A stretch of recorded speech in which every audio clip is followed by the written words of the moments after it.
ये कहानी फ़र्ज़ी है और इसके सारे किरदार भी फ़र्ज़ी हैं और ये सिर्फ़ और सिर्फ़ आपको लुत्फ़ देने के लिए लिखी गई है। मुंह बोली भाभी। मैं हॉस्टल में पढ़ता था। हॉस्टल में अपने ग्रुप में लड़कियों से मुतल्लिक बहुत सी बातें एक दूसरे से शेयर करते रहते थे। काफी अच्छा लगता था। मेरा मतलब अब भी लगता है। एक बार गर्मी की छुट्टियों में मैं अपने घर आया था। काफी खुश था, घर आकर जैसा तमाम हॉस्टलर होते हैं। तभी मुझे पता चला कि मेरी माँ ने एक नए शादीशुदा जोड़े को घर किराए पर दिया है। मैं अपनी छुट्टियां अपने फ्रेंड्स वगैरह के साथ मजे करने लगा। तो जब मेरे कुछ फ्रेंड्स को पता चला कि मेरे घर पर एक कपल रेंट पर रह रहे हैं, तो फ्रेंड्स, आए आशु, सुना है तेरे यहाँ एक माल रहने आया है। मैं, जी हाँ यार, आया है पर शादीशुदा है। फ्रेंड्स, तो क्या हुआ, पटा साली को और मजे कर। मैं, पर यार कुछ खास नहीं है। फ्रेंड्स, अबे तुझे कौन सा गर्लफ्रेंड बनानी है, काम चला और छुट्टियों के मजे ले। मैं, यार फिर भी उसमें वो बात नहीं है, वो चिंगारी नहीं है जो मुझे चाहिए। फ्रेंड्स, जो चाहिए वो तो है ना बस। और तुझे कौन सा सिगरेट जलानी है।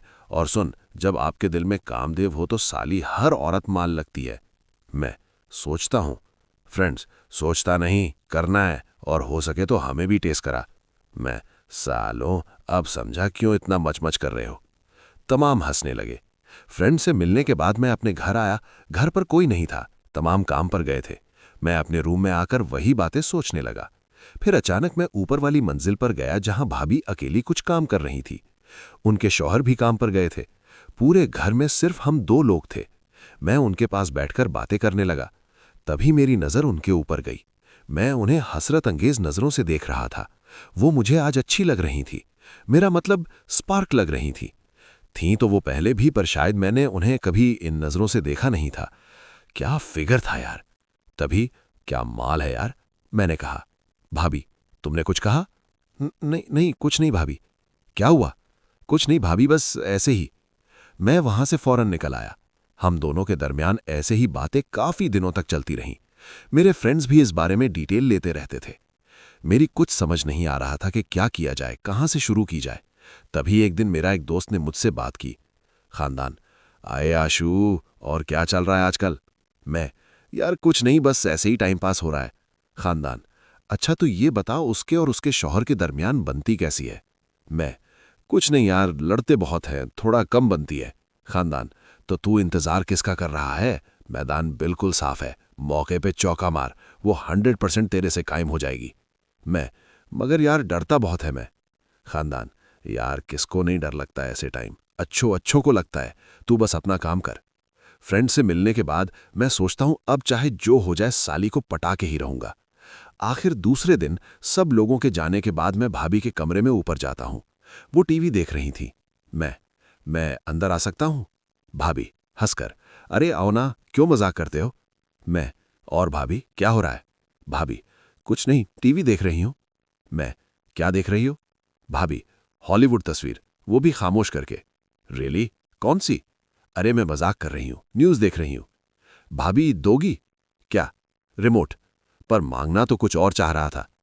इन सब के दरमियान मेरे दिमाग में बस एक ही बात चल रही थी कि भाभी को कैसे पटाया जाए, पर कुछ समझ नहीं आ रहा था। और डर के हाथ में आड़ी थी वो अलग। तभी मैंने देखा उनके हाथ कुछ पानी सा गया था। मैंने उनका हाथ अपने हाथ में लिया और पूछा, ये कैसे हुआ भाभी? भाभी, कुछ नहीं, खाना बनाते वक्त जल गया। मैं, आप अपना ख्याल रखा करो।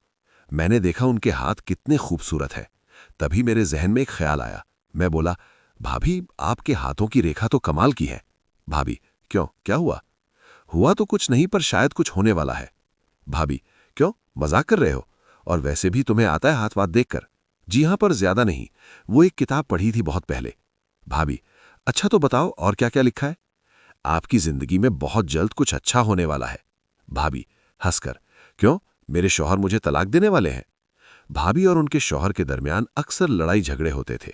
मैं, क्या भाभी आप भी? फिर हम लोग आपस में ऐसे ही बातें करने लगे। इस दौरान हम लोगों में काफी मजाक हुआ और एक दूसरे को छू लिया भी। ऐसा हम दोनों में काफी दिनों तक चलता रहा, पर वो नहीं हो पा रहा था जिसका मुझे इंतजार था। फिर एक दिन मैं अपनी मां से किसी बात को लेकर थोड़ा नाराज हो गया, तो उस दिन मैं अपने ही रूम में बैठा लैपटॉप चला रहा था। आज मैं भाभी के पास भी नहीं गया। उसी वक्त एक आवाज आई, भाभी क्या मैं अंदर आ सकता हूं? मैं मुस्कुराकर, भाभी आप आओ ना। वो मेरे पास आकर बैठ गई। क्यों आ नहीं सकती? मैं, क्यों नहीं? आज तुम नहीं आए तो मैंने सोचा कि मैं ही चली जाऊं।